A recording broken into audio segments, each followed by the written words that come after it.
Well, my entrepreneurship started in high school when I'd run over to the sweet shop, get some bonbons and pear drops, run back to school, sell them for twice the price.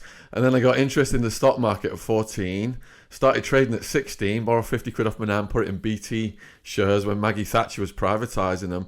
So I was hooked from that age, went down the library in my hometown, Widnes, ordered dozens of books on the subject. And then I set my sights on the States because that was like the mecca of finance, New York, Wall Street. I'd seen that movie, Wall Street, Gordon Gekko, Greed is Good. And my value system was warped. I had this materialistic thing whereby if I didn't become a millionaire by the age of 30, I was going to kill myself. And, later on, I realized that money is not the meaning of life. Happiness is in your heart and what your thoughts make it. But there was a hell of a journey to get there, Mark. Yeah, so you went to the Big Apple with the idea that you were going to be the next Wall Street, the man that was going to make the money. But it didn't turn out that way, did it? So I wanted to go to the Big Apple to be an investment analyst, but my family members were in Arizona. So I ended up going to Arizona and becoming a stockbroker. Have you seen that movie, Wolf of Wall Street? Yes, very good. Started out in a penny stock outfit like that, where the boss was like a mafia don with these power sales meetings, and he'd be screaming at us, "Lunch is for wimps. If you're taking breaks, other brokers are calling your clients. You got to dial 500 numbers a day to find clients." We had to have curly cords, like 16-foot curly cords, because pacing brokers make the most money. We had to have mirrors on our desks because smiling brokers make the most money. It was absolutely mental. We had to be in the office 6 o'clock in the morning sales meeting, call 500 numbers a day, and sometimes I was there till 9 or 10 at night. Gosh. And how old were you then? I was fresh out of uni. I was in my early 20s. I'm in this office full of feisty New York Italians. Biker gangs are delivering crystal meth to these guys and cocaine, like Hell's Angels, Dirty Dozen. Whenever there's a celebration, we're downstairs in a limo off to the strip club. And I'm thinking this is like a normal work environment. This is what adults do. So what type of money are you making at this stage? My commission in the stock market now is in the $500,000 was the most commission I made in 1 year. And where's your moral? Go on, you invested it in. So I decided to go full time into the ecstasy and rave scene, and I invested it in my money though. I invest that in technology shares. Now this is the .com bubble. So now I'm throwing raves, importing ecstasy, and looking at my stock market portfolio of tech shares. And some days I'd wake up and I'd be up 6 figures. So I'm living in $1 million house on the side of a mountain, got a jacuzzi, got a swimming pool. And, I'm in my late 20s. I've got no common sense. I've got no emotional maturity. I think I'm living like a character out of Pulp Fiction. We're joking. We're never going to get caught. We're above the law. But it always comes to an end. And that's what I tell the kids. I do talks in schools now. I'm not trying to glamorize this, Mark. And I scare the living daylights out of them with what happened to me and the consequences and the things that happen in the jails when you get caught, especially in America. So where's your, and we'll move on to your jail in a moment, but where's your moral compass? You start now dealing in drugs. Where's your moral compass in this? Has it gone out the window? Do you think, do you know what, actually, it's fine to be a drug dealer. I'm earning a lot of money. I don't really care. So what happens, Mark, is it's a slow and gradual process where drugs start out fun at first, and the pain, the pleasure's high and the pain is very low, the side effects. But over time, they reverse. So you're always trying to get back to that when the pleasure was very high. The first time you take drugs, it's the highest. Yeah. So to try and get back there, you increase your intake, you add more drugs to the mix, such as ketamine, Xanax, LSD, mushrooms, whatever it is. You're doing more quantities, you're moving on to harder drugs, and you're surrounding yourself with people who are on that same trajectory. So you're all reinforcing each other's insane behavior. So this goes from me being a student now, just popping one ecstasy pill, to throwing raves for tens of thousands of people, got 200 people working for me, throwing after parties that last for days on end, where we go to a hotel room, take down all the paintings, and there's a different pile of drugs on every painting. And everyone's just reinforcing each other's insanity. So your conscience is eroded. Your value system is eroded. Your ability to think rationally is eroded. drugs slowly put a cloud in your head that you don't know is there. And until the SWAT team came and I sobered up in the jail and looked back on the past 10 years, I was like, how on earth am I still alive? What the hell have you just done? I want to talk in terms of cartels. I want to talk in terms of where you get your drugs from. So there's a Netflix series, and you probably know it, Ozark, which I think is brilliant. The last series wasn't so good, but the other series have been brilliant. How did you get into the world of supplying, being distributor, and did you enter a world that was pretty scary? I mean, you cross them and you cross them with your life. I get a call at the office. It's an apartment where a guy called Fish and Seth live, and they both work for me. And Fish says, can you get well, man, and come over here? We've got a situation. And I say, what's the situation? Can't stay on the phone. Just get him as soon as possible. It's urgent. So I go looking for Wildman. Wildman, later on I found out he was collecting crack debts for the Colombian guy in Central Phoenix with Seth. So I shoot over to Fish's on my own. Fish answers the door of his girlfriend. His girlfriend's crying. I think, oh shit, someone's sexually assaulted her. And me and you, Mark, we campaign for the kind of bastards that commit those crimes. And that affects me. And so I'm looking at him and thinking, right, they probably want Wildman to find this guy and beat him up. Then I hear this noise. Zzz, zzz. I'm looking, and there's another room, and they're like, you better go and look. So I walk into this room, and there's a naked man hogtied with a rockabilly quiff. He's gagged, and I've never seen such terror in someone's eyes. There is a tall guy who is an associate of the New Mexican Mafia. I can give you the story of how I clicked up with them if you want. But this tall guy, he's got grey, stately, swept-back silver hair, and he's giving orders to a bunch of Mexicans who've got cattle prods. And when he gives the order, they electrocute this guy. Piss shoots out of his dick as they electrocute him, and he rocks up and down like a rocking horse with this terror in his eyes. And I'm thinking, right, I'm shitting myself, but I can't portray that. I can't let them see that, because then they're going to think I'm a liability and something like this might happen to me. So I'm putting this front on. Like I said, inside I'm this anxious person, but on the drugs, I've got this false bravado, so I'm trying to put this false bravado on. So I'm looking at the guy with the silver hair, and he's giving me like a smile, like welcome to the crime family smile. And I say, it looks like you've got this under control. I'll tell Wildman, what's going on, but I've got to get back to the office. And on the way out, I said to Fish, what the hell's going on? And Fish said that those guys were supplying him drugs like weed and coke. I was supplying the ecstasy. The guy on the floor was a customer who'd scouted the location out and come back when he thought the guy at Fish wasn't there and tried to rob their drugs and tried to rob my drugs. Fish had caught him. Fish had called me.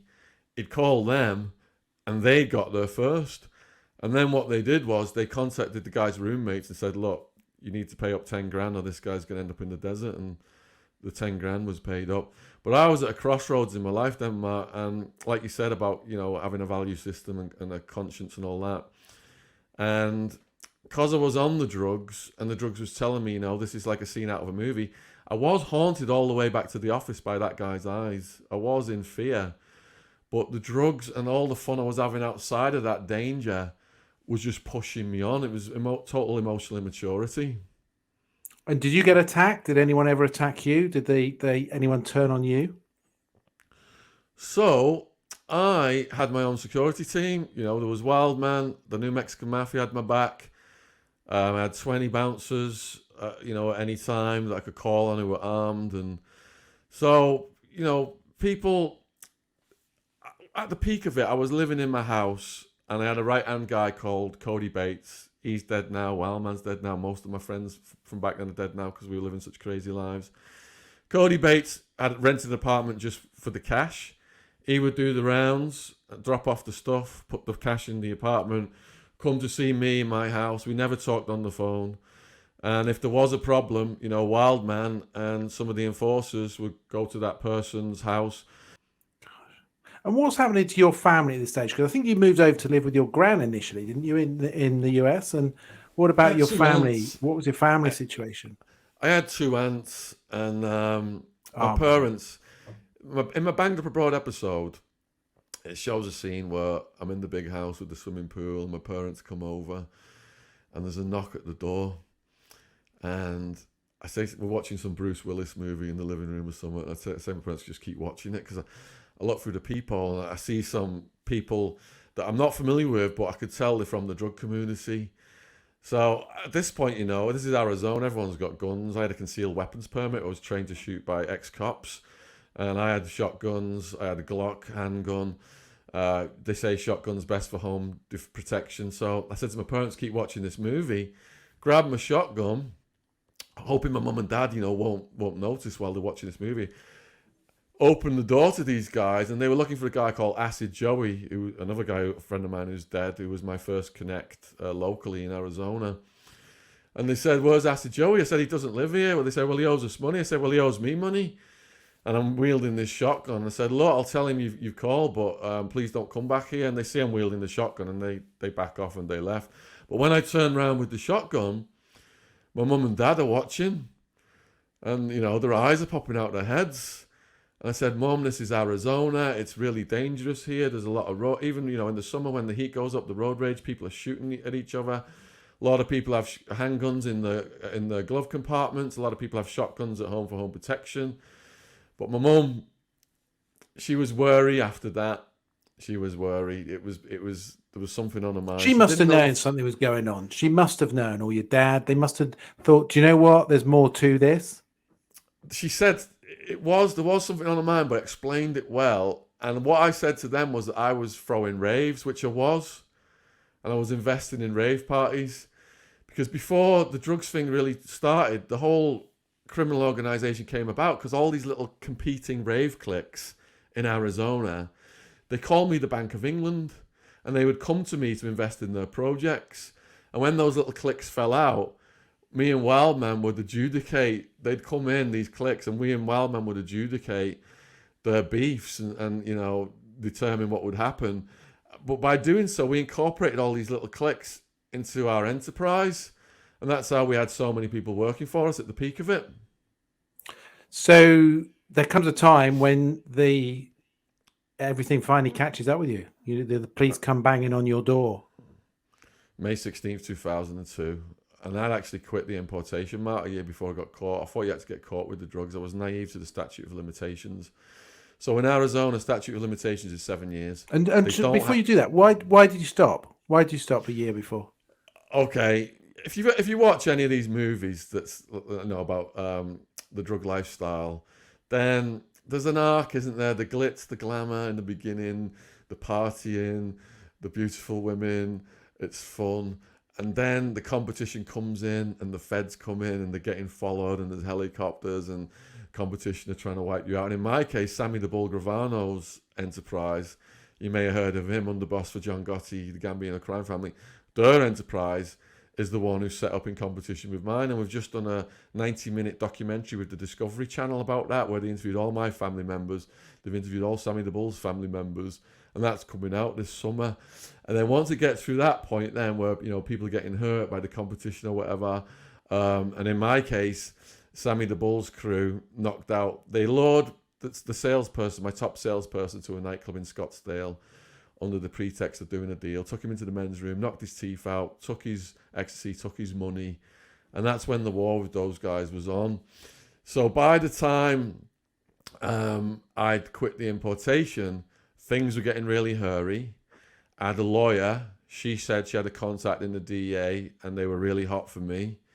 And I'd met a woman who'd fallen in love with, and she was scared of it. I kept her separate from the business. She was scared of it, and she said, "Look, if you really love me, why don't we just move to LA, get the hell away from all this?" And I was in college studying Spanish. I was back at the gym. I was doing kickboxing classes. I was getting back in shape. But unfortunately, May 16th, 2002, there was the knock on the door. And you were still in Arizona then, or you'd moved? Yeah, I was in Scottsdale. I was on my computer. I was back, doing some day trading. All of a sudden, bam, bam, bam, bam, bam.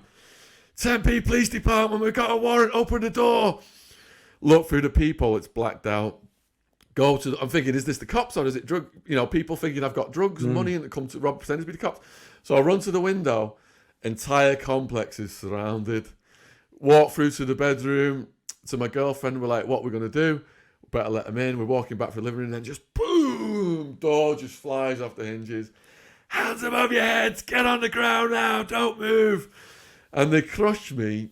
And the detective, who I later learned from the paperwork was my nemesis. I mean, this guy, literally, I'd be in an Indian restaurant, he'd be on the table next to me. I learned from the police paperwork list, trying to listen to it. He hoisted me up by the handcuffs and he gets in my face. And he's like, English Shaun, we've finally got you. You're a big name from the racing. Because they've been on my case since 96, 97. So 5 years, yeah, before he got me.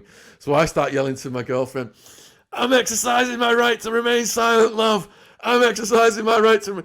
Everyone who worked for me was school. We had lawyers on standby. You know, if you got arrested, exercise your right to remain silent, we will bail you out. We had they called it legal benefits. And that's why some of the people, they didn't work for Sammy the Bull's people, because we had legal benefits if they got arrested.